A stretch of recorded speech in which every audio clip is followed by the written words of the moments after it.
জয় মা কালী। বন্ধুরা, আমরা পুরো এক মাস তীর্থ ভ্রমণ শেষে আমরা চলে এলাম দক্ষিণেশ্বর কালীবাড়ি। এটি কলকাতার আদুরে গঙ্গা নদীর তীরে অবস্থিত।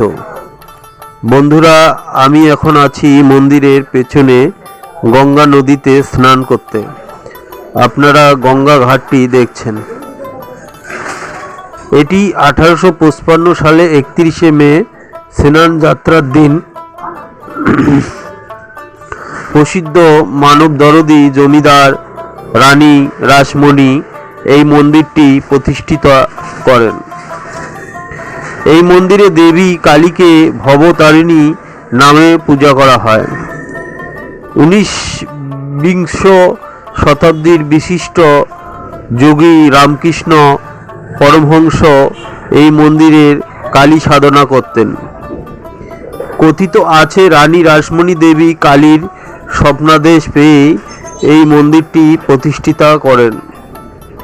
মন্দিরটি প্রতিষ্ঠাকালে রামকৃষ্ণ পরমহংসের দাদা রামকুমার চট্টোপাধ্যায় রানীকে প্রভূত সাহায্য করেছিলেন।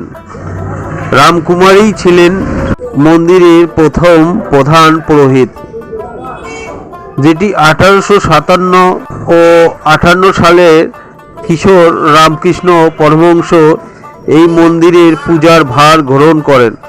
পরবর্তীকালে তিনি এই মন্দিরেরকেই তার সাধনা ক্ষেত্র রূপে বেছে নেন। দক্ষিণেশ্বর কালীবাড়ি চত্বরে কালী মন্দির ছাড়াও একাধিক দেবদেবীর মন্দির ও অন্যান্য ধর্মস্থল অবস্থিত। মূল মন্দিরটি নবরত্ন মন্দির। এটি টালিগঞ্জের বাবু রামনাথ মণ্ডল নির্মিত নবরত্ন মন্দিরের আদর্শে নির্মিত। মূল মন্দিরে ছাড়াও রয়েছে দ্বাদশ শিব মন্দির নামে 12টি আটচালা শিব মন্দির। মন্দিরের উত্তরে রয়েছে শ্রী শ্রী রাধা কান্ত মন্দির এবং দক্ষিণে রয়েছে রামকৃষ্ণ পরমহংসের বাসগৃহ মূল। মন্দির দপ্তরের বাইরে রামকৃষ্ণ পরমহংস ও তার পরিবারবর্গের স্মৃতি বিজড়িত আরও কয়েকটি স্থান রয়েছে, যা আজ পুণ্য তীর্থার্থীদের জন্য কাছে ধর্মস্থান রূপে বিবেচিত হয়।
বন্ধুরা, আপনারা এই মন্দিরটা আসলে অবশ্যই আপনাদের এই মন্দিরের চারপাশে ফুলের বাগান, অনেকগুলো বৃক্ষ, পাশে গঙ্গা নদী, মন্দিরের কারুকার্য ও সৌন্দর্যগুলো দেখলে আপনারা মুগ্ধ হয়ে যাবেন।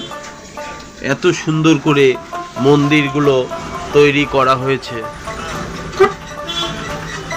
আপনারা যারা এখনো এই মন্দিরগুলো দর্শন করেননি, তারা অবশ্যই একবার হলেও এই মন্দিরটি দর্শন করবেন।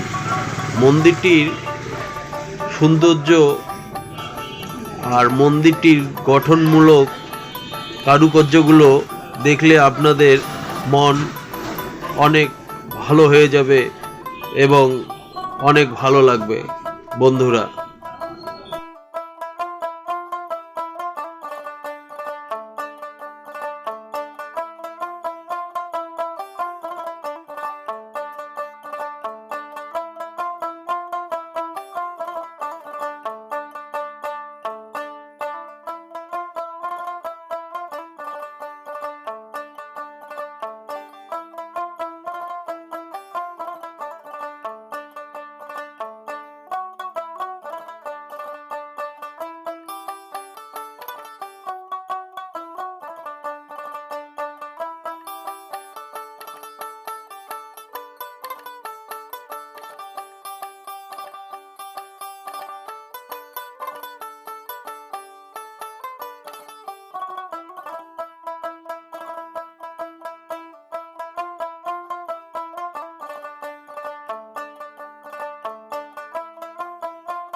বন্ধুরা, এই দক্ষিণেশ্বর মন্দিরে কাছেই অনেক দোকানপাট রয়েছে, যেগুলিতে আপনারা পুজোর বিভিন্ন সামগ্রিক যেমন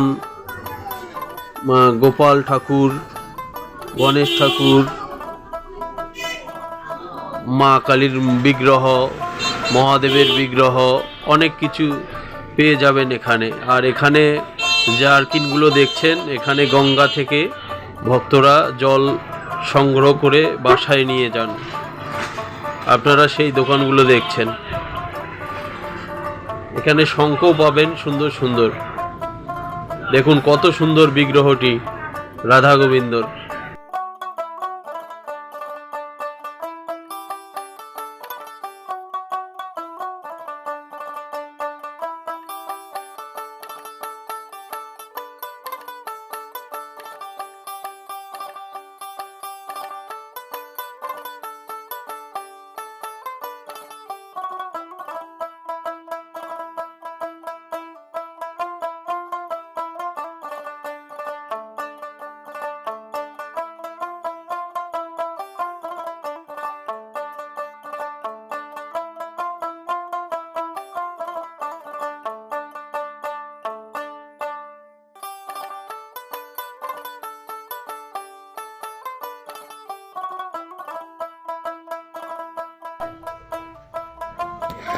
বন্ধুরা, আমরা এখন বেলুড় মঠে যাচ্ছি। গঙ্গা নদীর ওই পাড়েই হচ্ছে বেলুড় মঠ।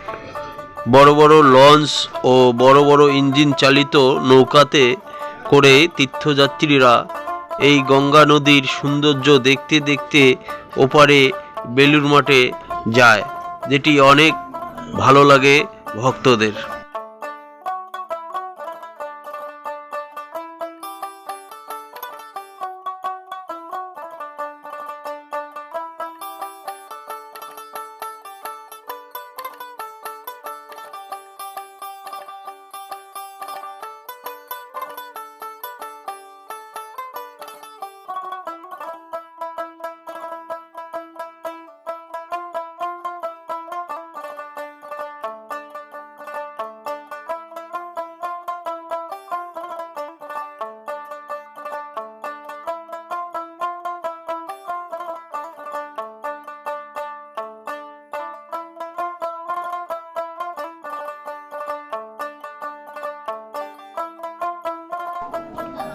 বন্ধুরা, আশা করি আপনাদের ভিডিওটি অনেক ভালো লাগবে। আর আমার চ্যানেলটিকে আপনারা লাইক, শেয়ার, কমেন্ট করবেন। আর যারা নতুন বন্ধুরা আছেন তারা চ্যানেলটিকে অবশ্যই সাবস্ক্রাইব করে নেবেন। সবাইকে অনেক অনেক ধন্যবাদ।